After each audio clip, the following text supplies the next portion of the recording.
here's a really powerful question that any team should be able to answer, which is how do we leverage the individual strengths of each team member for the collective benefit of the team?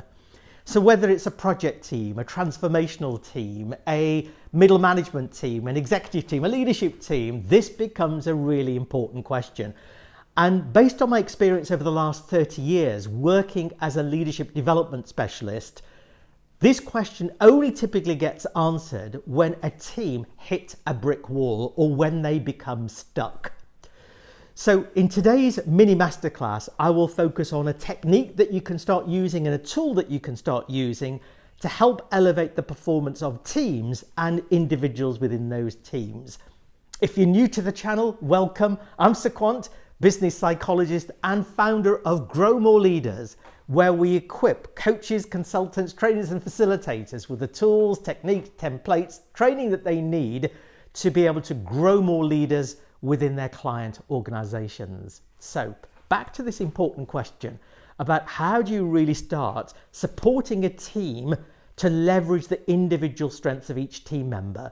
And the problem that we are trying to solve here is that too many team members say they spend too long in unproductive team meetings, that somehow they talk the talk but somehow the actions aren't there, that the outcomes that they're looking for aren't achieved, and in effect they see themselves as being either dysfunctional as a team or at least suboptimal as a team.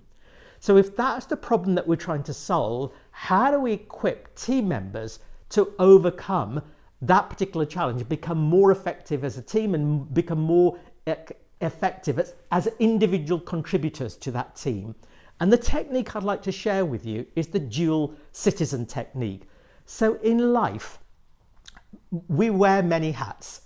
So chances are you are a wife, a son, a daughter, a best friend, a girlfriend, a boyfriend, a husband, a wife. You know, we have multiple roles that we play in our life, but somehow when we come into a work environment, we wear the one hat in team meetings, which is typically my functional hat or my business unit hat. And individuals typically then play within their narrow box, and anything that is outside of that narrow remit, they psychologically unplug. So the meetings become suboptimal. The conversations and discussions that need to happen don't happen, and you end up with individuals presenting their updates to their peers, but their peers genuinely aren't really interested, and they are multitasking while this is happening. So if you recognize any of that, how do you help a team to become optimal in its effectiveness? By leveraging the collective strengths of each team member.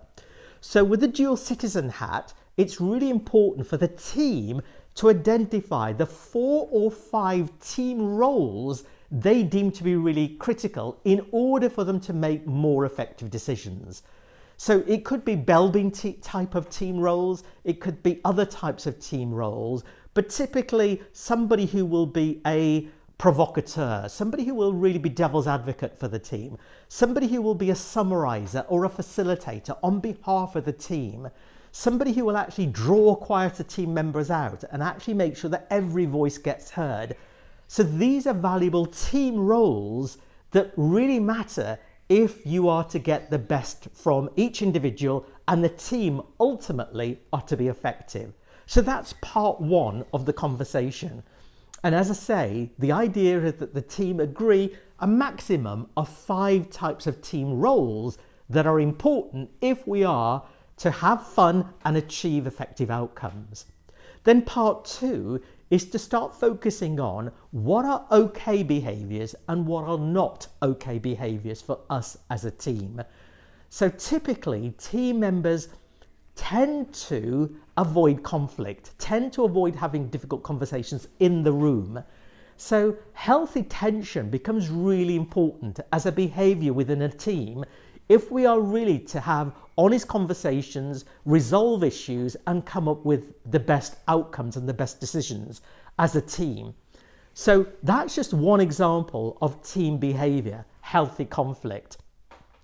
But respect, actually being a generous listener, helping colleagues to articulate themselves more clearly so that they feel understood. These are really powerful team behaviours that are more likely to result in positive outcomes rather than dysfunctional outcomes. So we still haven't addressed how we leverage the individual strengths of each team member, because these two elements become really important context-setting pieces before we can start thinking about leveraging the individual strengths. So the tool I'd like to share with you are the strengths cards. So the idea here is that you've got these 18 statements of strengths: analytical thinking, conceptual thinking, drive and energy, interpersonal skills, enthusiasm, project management, results focus, risk management, technical expertise, and so on. So the idea here is that the team work through, for each team member, what they identify as their 3 signature strengths. So that's part 1. And then part 2 is giving the individual license to play. And by that we mean individuals have been given endorsement by the team, by their peers, on here's how we see your signature strengths and your talents, and here's how we'd like you to bring that to play in helping us achieve our team roles and in helping us to role model our team behaviours. And it's important in 2 contexts, both in terms of formal meetings, but also in terms of what happens informally outside of the meetings. Often a team's effectiveness is based on the informal networking and the informal conversations that people have.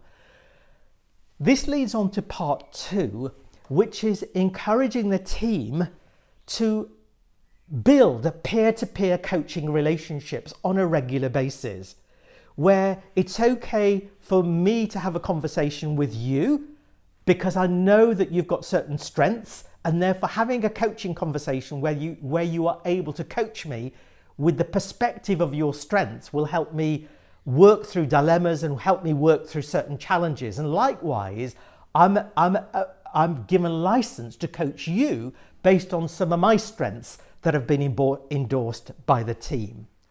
So this simple activity is really powerful if done effectively in terms of having open and honest conversations, agreeing teamship behaviours, but equally giving license to each individual to bring all of themselves to the team meetings and for the benefit of the team. If you found any of this to be helpful, then I have a free workshop specifically designed for coaches, consultants and facilitators who want to elevate their game in leadership development and want to grow more leaders. So the link will be somewhere in the description below or at the end of this video. It's around 45 minutes long. Equally, drop me a note. Let me know what you found helpful about this particular mini masterclass and what else you would like me to record for the future.